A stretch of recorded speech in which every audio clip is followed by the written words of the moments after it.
Oi, gente, boa tarde. Sejam bem-vindos a esse mini documentário sobre a formação da classe operária formada pela Companhia Têxtil de Rio Tinto. Me chamo Aquiles e o nosso grupo é formado por mim, Aquiles, Ávila, Osana e Elisama Cardoso. E nós iremos falar sobre essa questão da formação da classe operária da Companhia de Rio Tinto.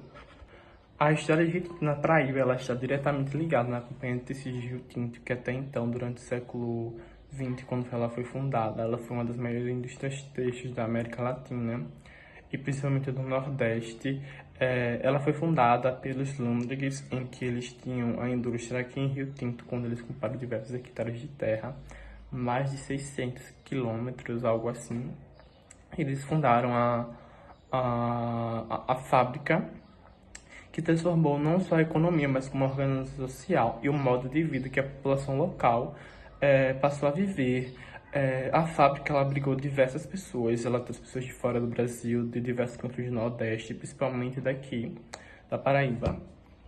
Neste documentário, neste vídeo, nós vamos analisar como a chegada dos Lundrigs transformou e formou a classe operária, analisando desde a sua chegada até a construção da identidade da cidade de Rio Tinto, principalmente as condições de trabalho e de educação voltada para a indústria e o desenvolvimento do associativismo. Sobre a história da chegada da população a Rio Tinto, basicamente começou com os Lindrigs. Eles compraram o Engenho Preguiça em 1918 e em 1924 eles fundaram a fábrica, lá bem no início do século XX.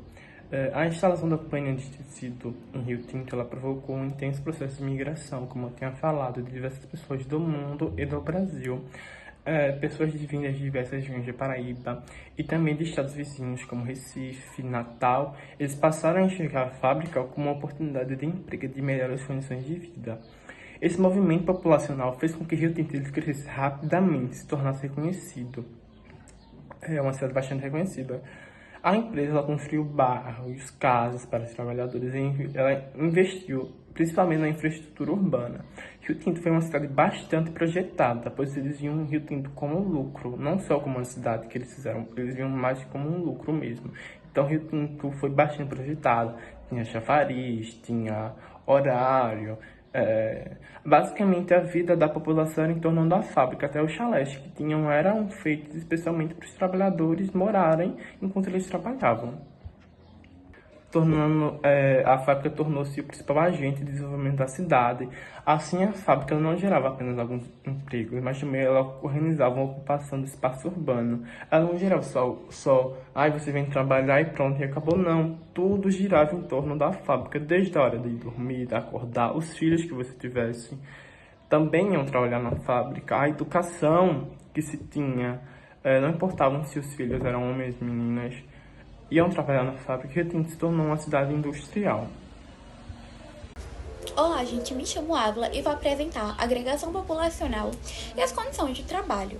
Bom, gente, a agregação populacional de Rio Tinto, ela aconteceu principalmente com a instalação da Companhia de Tecidos Rio Tinto, que essa fábrica ela passou a oferecer muitas oportunidades de empregos. Então acabou que pessoas de cidades vizinhas ou até mesmo de estados vizinhos agregaram em Rio Tinto. Então, muitas famílias deixaram seus campos, as suas cidades pequenas, em busca de uma qualidade melhor de vida.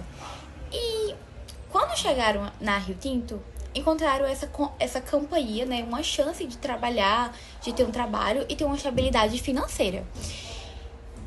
Então, com a chegada desses trabalhadores, a cidade cresceu bastante. Então, a empresa, ela não gerou apenas empregos a Rio Tinto, ela também gerou hospitais, novas escolas, moradias, igrejas. Então, acabou que dessa forma, Rio Tinto passou a desenvolver em torno dessa fábrica. E o trabalho se tornou a principal responsabilidade pela formação de comunidades e pelo crescimento urbano de Rio Tinto. Mas, por outro lado, apesar das oportunidades de trabalho, as condições de trabalho também não eram fáceis. Os operários eles enfrentavam uma longa jornada de trabalho, uma carga horária muito elevada, tinham que seguir regras, disciplinas muito rígidas, uma produtividade absurda, e acabava que não recebia tão bem assim. Então, homens e mulheres trabalhavam nesse trabalho hostil, cada um desempenhando sua função dentro da própria fábrica.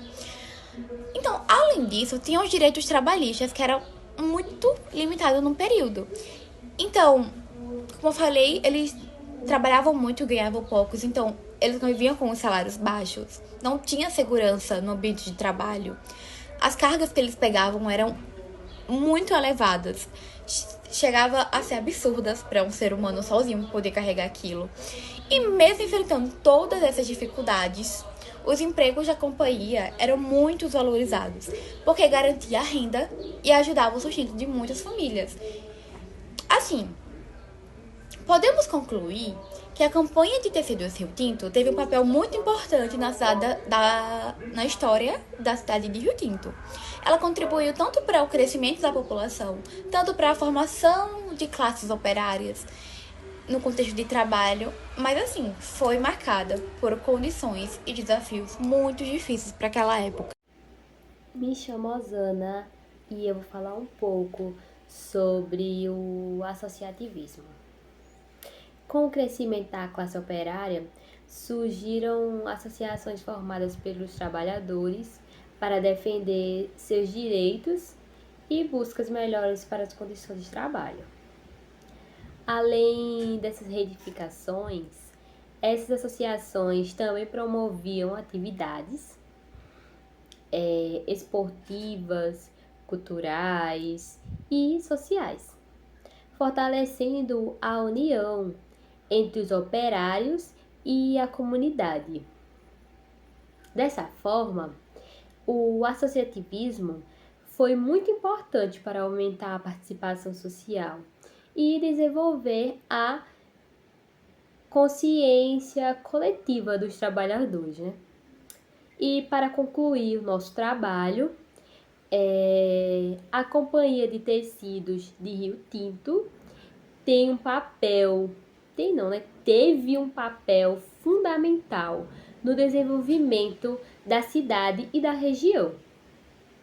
Sua influência foi além da indústria, foi construindo para o crescimento urbano, para a formação da classe operária, para a educação e para as relações sociais.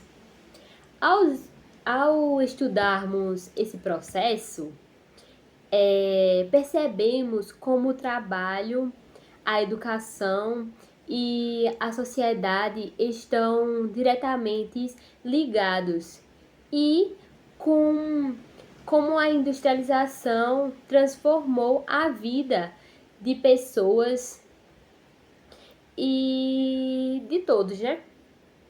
E é isso.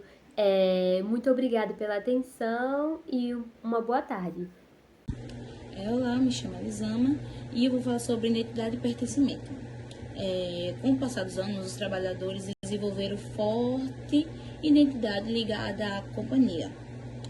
Muitas famílias tiveram várias gerações trabalhando na fábrica, fortalecendo o sentimento de pertencimento à comunidade operária. A empresa influenciava praticamente todos os aspectos da vida cotidiana, desde a moradia até o lazer e a educação. Esses modelos contribuíram para criar uma cultura própria entre os trabalhadores, que compartilhava experiências, valores e uma rotina comum. Ao mesmo tempo, as identidades fortaleciam os vínculos sociais e ajudavam na construção de memórias históricas da cidade. Também ele fala sobre a formação educativa para o trabalho.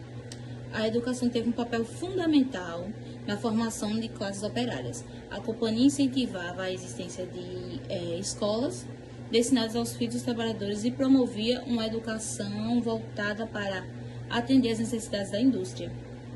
Além dos conteúdos escolares, era valorizado características como disciplina, responsabilidade, pontualidade e respeito às normas da empresa.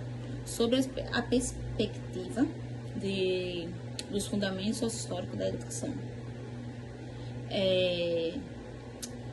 Percebe-se que a educação não acontece de forma isolada. Ela acompanha as transformações econômicas e sociais de cada período histórico. A escola contribuía para preparar trabalhadores capazes de entender as demandas da produção industrial, demonstrando a relação entre educação, trabalho e desenvolvimento econômico. Obrigada.